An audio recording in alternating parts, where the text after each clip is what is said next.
Put your hands together for Mr. J.J. Hayes and Mike Campbell. Right? Woo! Thank you. This is Linegan and the Ants by Carl Stevenson. Linegan versus the Ants. I love this.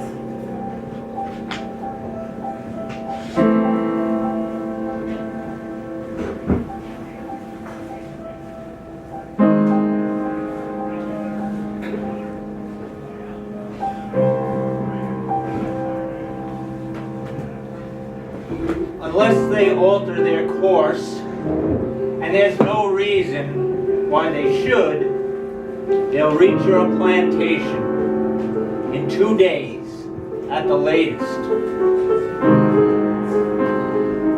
Linegan sucked placidly at a cigar the size of a corn cob, and for a few seconds gazed without answering at the agitated district commissioner. Then he took the cigar from his lips and leaned slightly forward. With his gray, bristling hair, bulky nose, and lucid eyes, he had the look of an aging and shabby eagle. Decent of you, he murmured, paddling all this way just to give me the tip. Well, you're pulling my leg, of course, when you say I must do a bunk. Why, even a herd of saurians couldn't drive me from this plantation of mine. The Brazilian official threw up lean and lanky arms, clawed the air with wildly distended fingers. Linegan, he shouted, you're insane. They're not creatures you can fight. They're an elemental. An act of God, 10 miles long, 2 miles wide. Ants, nothing but ants, and every single one of them a fiend from hell. Before you can spit 3 times, they'll eat a full-grown buffalo to the bones. I tell you, if you don't clear at it once, there'll be nothing left of you but a skeleton, picked as clean as your own plantation.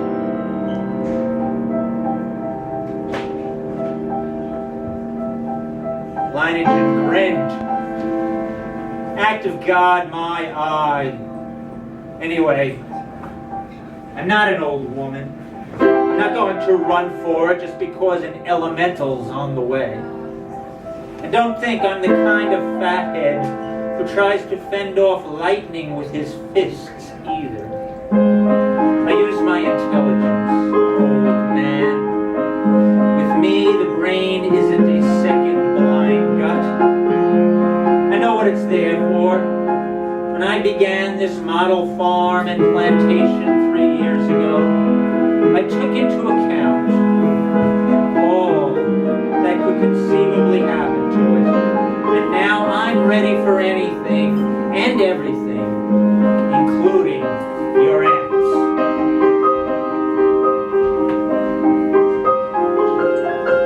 The Brazilian rose heavily to his feet. I've done my best, he gasped. Your obstinacy endangers not only yourself, but the lives of your 400 workers. You don't know these ants.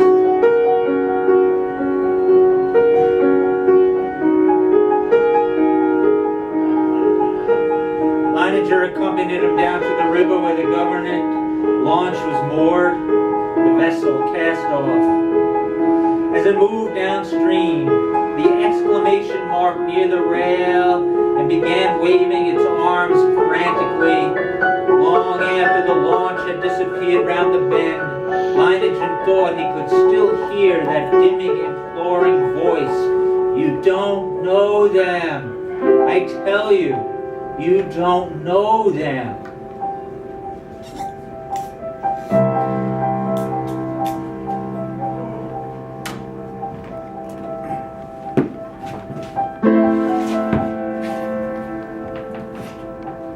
But the reported enemy was by no means unfamiliar to the planter. Before before he started work on his settlement, he had lived long enough in the country to see for himself the fearful devastation sometimes wrought by these ravenous insects in their campaigns for food. But since then, he had planned measures of defense accordingly, and these, he was convinced, were in every way adequate to withstand the approaching peril.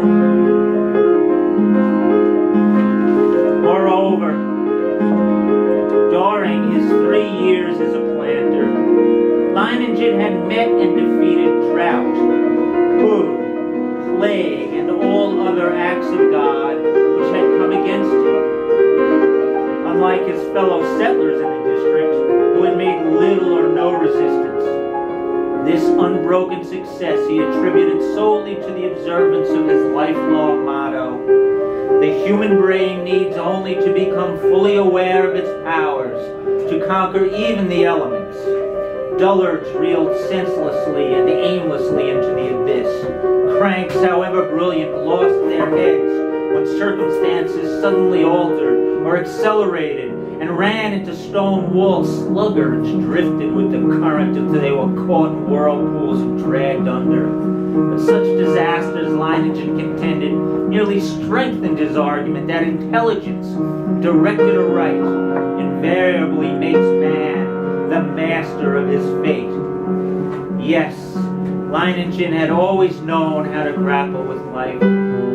Even here in this Brazilian wilderness, his brain had triumphed over every difficulty and danger it had so far encountered. First, he had vanquished primal forces by cunning and organization. Then he had enlisted the resources of modern science to increase miraculously the yield of his plantation. And now he was sure he could prove more than a match for the irresistible ants.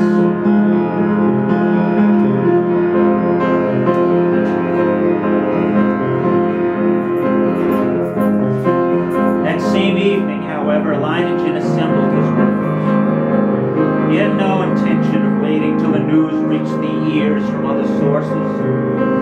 Most of them had been born in the district.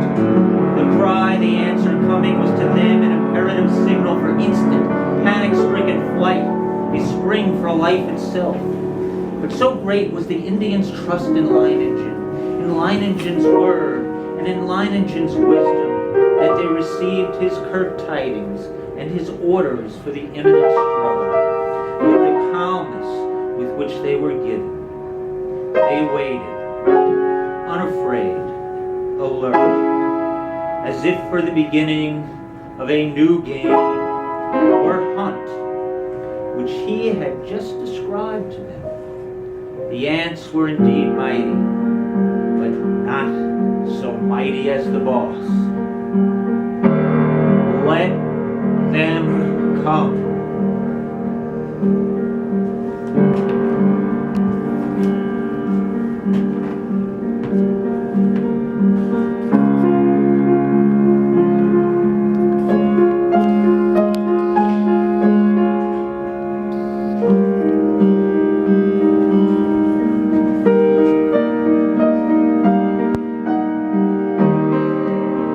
They came at noon the second day.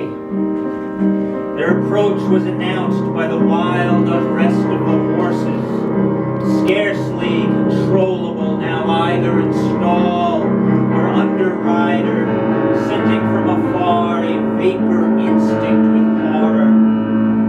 It was announced by a stampede of animals, timid and savage, hurtling past each other, jaguars and pumas flashing by nimble stags of the pampas. Bulky tapirs, no longer hunters themselves, hunted, outpacing fleet kinkajous, mad herds of cattle, heads lowered, nostrils snorting, rushing through tribes of loping monkeys, chattering in a dementia of terror, and followed the creeping and springing denizens of bush and steppe, big and little rodents, snakes and lizards. Pell-mell the rabble swarmed down the hill to the plantation, scattered right and left, before the barrier of the water-filled ditch that sped onwards to the river, where again hindered, they fled along its bank out of sight. This water-filled ditch was one of the defense measures which Leiningen had long since prepared against the advent of the ants. It encompassed 3 sides of the plantation like a horseshoe, 12 feet across, but not very deep. When dry, it could hardly be described as an obstacle to either man or beast. But the ends of the horseshoe ran into the river, which formed the northern boundary and 4th side of the plantation. And at the end, near the house and outbuildings in the middle of the plantation, Leiningen had constructed a dam by means of which water from the river could be diverted into the ditch. So now, by opening the dam, he was able to fling an imposing girdle of water, a huge quadrilateral with the river as its base, complete around the plantation, like the moat encircling a medieval city. Unless the ants were clever enough to build rafts, they had no hope of reaching the plantation, Leiningen concluded. The 12-foot water ditch seemed to, in itself, hold the security needed. While awaiting the arrival of the ants, Leiningen made a further improvement. The western section of the ditch ran along the edge of a tamarind wood, and the branches of some great trees reached over the water. Leiningen now had them locked so that ants could not descend from them within the moat. The women and children, and the herds of cattle, were escorted by peons on rafts over the river to remain on the other side in absolute safety until the plunderers had departed. Leiningen gave them this instruction, not because he believed the non-combatants were in any danger, but in order to avoid hampering the efficiency of the defenders. Critical situations first become crises, he explained to his men, when oxen or women get excited. Finally, he made a careful inspection of the inner moat. A smaller ditch lined with concrete, which extended around the hill on which stood the ranch house, barns, stables, and other buildings. To this concrete ditch emptied the inflow pipes from 3 great petrol tanks. If by some miracle the ants managed to cross the water and reach the plantation, this rampart of petrol would be absolutely impassable protection for the besieged and their dwellings and stock. Such, at least, was Leiningen's opinion. The stationed his men at irregular distances along the water ditch, the first line of defense. Then he lay down in his hammock and puffed drowsily away at his pipe until a peon came with the report that the ants had been observed far away in the south. Leiningen mounted his horse, which at the feel of its master seemed to forget its uneasiness, and rode leisurely in the direction of the threatening offensive. The southern stretch of which, the upper side of the quadrilateral, was nearly 3 miles long. From its center one could survey the entire infinity.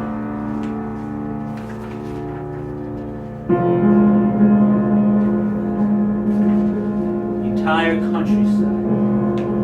This was destined to be the scene of the outbreak of war between Leiningen's brain and 20 square miles of life-destroying ants. It was a sight one could never forget.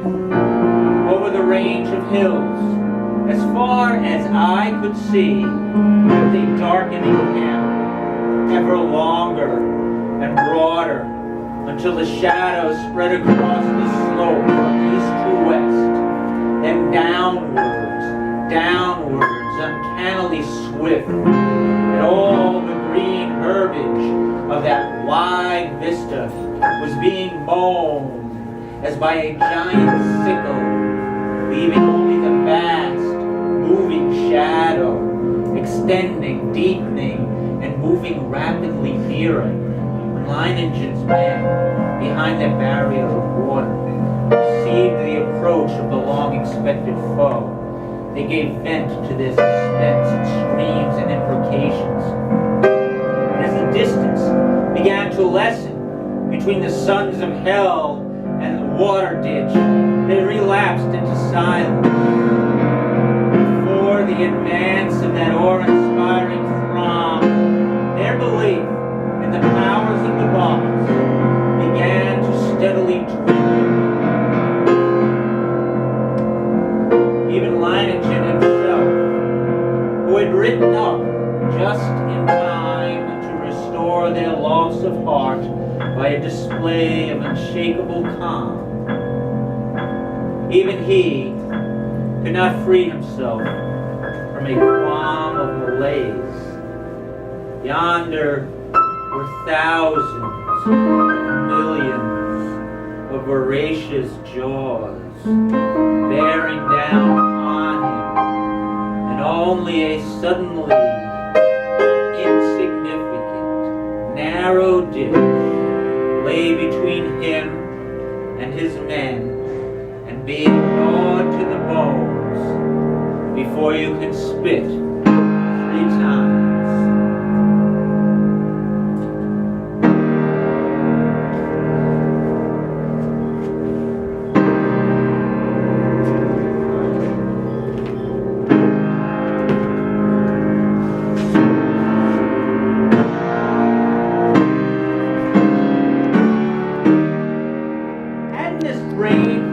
Taken on more than it could manage? If the blighters decided to rush the ditch, fill it to the brim with their corpses, there'd still be more than enough to destroy every trace of that cranium of his. The planter's chin jutted. They hadn't got him yet, and he'd see to it they never would. While he could think it all, he'd flout both death and the devil. The hostile army was approaching in perfect formation. No human battalions, however well drilled, could ever hope to rival the precision of that advance. Along a front that moved forward as uniformly as a straight line, the ants drew nearer and nearer to the water ditch. Then, when they learned through their scouts the nature of the obstacle, the 2 outlying wings of the army detached themselves from the main body and marched down the western and eastern sides of the ditch.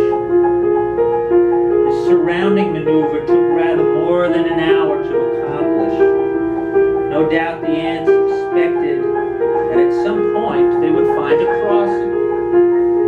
During this outflanking movement by the wings, the army on the center and southern front remained still. The besieged were therefore able to contemplate, at their leisure, the thumb-long, reddish-black, long-legged insects. Some of the Indians believed they could see too, intent on them. The brilliant, cold eyes and the razor-edged mandibles of this host of infinity. It is not easy for the average person to imagine that an animal, not to mention an insect, can think. But now, both the European brain of Leiningen and the primitive brains of the Indians began to stir with the unpleasant foreboding that inside every single one of that deluge of insects dwelt a thought. And that thought was, ditch or no ditch, we'll get to your flesh.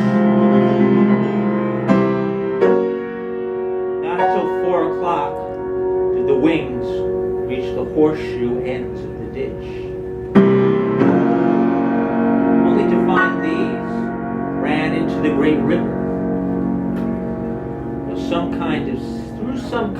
secret telegraphy. The report must then have flashed very swiftly indeed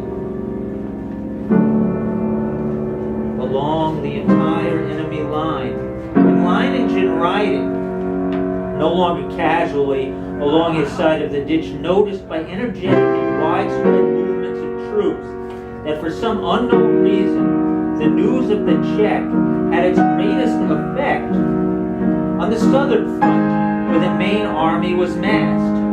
Perhaps the failure to find a way over the ditch had persuaded the ants to withdraw from the plantation in search of spoils more easily attainable. An immense flood of ants, about 100 yards in width, was pouring in a glimmering black cataract down the far slope of the ditch. Many thousands were already drowning in the sluggish, creeping flow, but they were followed by troop after troop, who clambered over their sinking comrades, and then themselves served as dying bridges to the reserves hurrying on in their rear. Shoals of ants were being carried away by the current into the middle of the ditch, where gradually they broke asunder, and then, exhausted by their struggles, vanished below the surface. Nevertheless, the wavering, floundering 100-yard front was remorselessly and slowly advancing toward the besieged on the other bank. Leiningen had been wrong when he supposed the enemy would first have to fill the ditch with their bodies before they could cross it.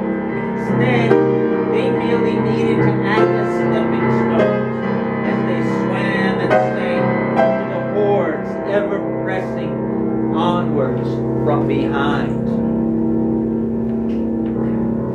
I'm gonna take this moment to around the teacher, Virginia Hayes, and my captain. Consider it 2 more pages, and then the rest is about to come back for next week. So this is the mission. Please get some money ready. Put your hands together for JJ Hayes and Near Leiningen, a few mounted herdsmen awaited his orders. He sent one to the Wear. The river must be dammed more strongly to increase the speed and power of the water courses through the ditch. A second peon was dispatched to the outhouses to bring spades and petrol sprinklers. A third rode away to summon to the zone of the offensive all the men, except the observation posts on the nearby sections of the ditch, which were not yet actively threatened. The ants were getting across far more quickly than Leiningen would have deemed possible. Impelled by the mighty cascade behind them, they struggled nearer and nearer to the inner bank. The momentum of the attack was so great that neither the tardy flow of the stream nor its downward pull could exert its proper force, and into the gap left by every submerging insect hastened forward a dozen more. When reinforcements reached Leiningen, the invaders were halfway over. The planter had to admit to himself that it was only by a stroke of luck for him. JJ, let's read the last 2 pages.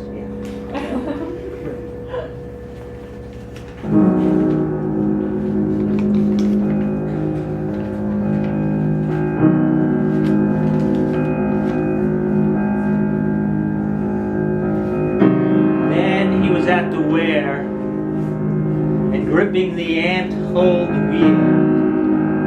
Hardly had he seized it when a horde of infuriated ants flowed over his hands, arms, and shoulders. He started the wheel. Before it turned once on its axis, the swarm covered his face. Leiningen strained like a madman, his lips pressed tight if he opened them to draw breath. He turned and turned.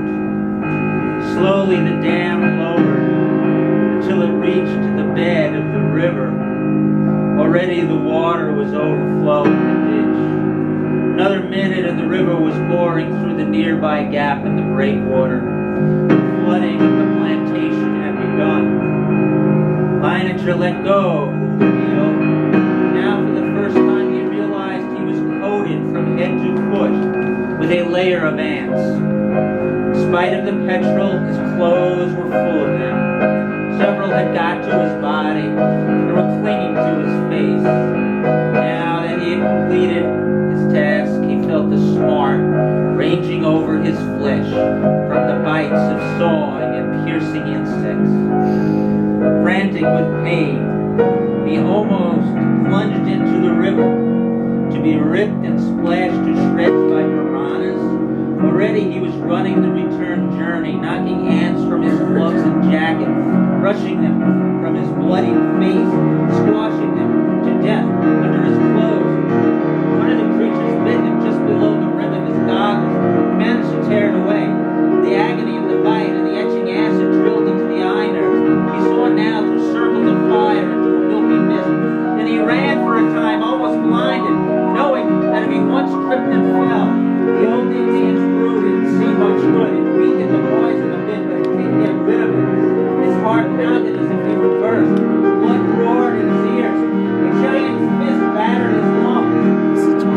Then he could see again, but the burning girdle of petrol appeared infinitely far away. He could not last half that distance. Swift changing pictures flashed through his head, episodes of his life, while in another part of his brain a cool and impartial onlooker informed this ant-blurred, gasping, exhausted bundle named Lion and Jim. And such a rushing panorama of scenes from what's past is only seen in the moment before death. A stone in the path, too weak to avoid it, the planter stumbled and collapsed. He tried to rise. He must be pinned under a rock. It was impossible. The slightest movement was impossible. Then all at once he saw, starkly clear and huge, and right before his eyes, furred with ants, towering and swaying in its death agony, the pampas stag.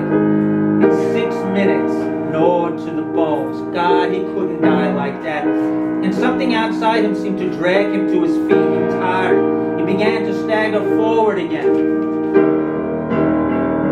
Through the blazing ring hurtled an apparition which, as soon as it reached the ground on the inner side, fell full length and did not move. Lion-Jin, at the moment he made that leap through the flames, lost consciousness for the first time in his life. As he lay there with glazing eyes and lacerated face, he appeared a man returned from the grave. The peons rushed to him, stripped off his clothes, tore away the ants from a body that seemed almost one open. In some places the bones were showing. They carried him into the ranch house. As a curtain of flames lowered, one could see in place of the illimitable host of ants an extensive vista of water. The thwarted river had swept over the plantation, carrying with it the entire army. The water had collected and mounted in the great saucer, while the ants had in vain attempted to reach the hill on which stood the ranch house. The girdle of flames held them back. And so, imprisoned between water and fire, they had been delivered to the annihilation that was their God.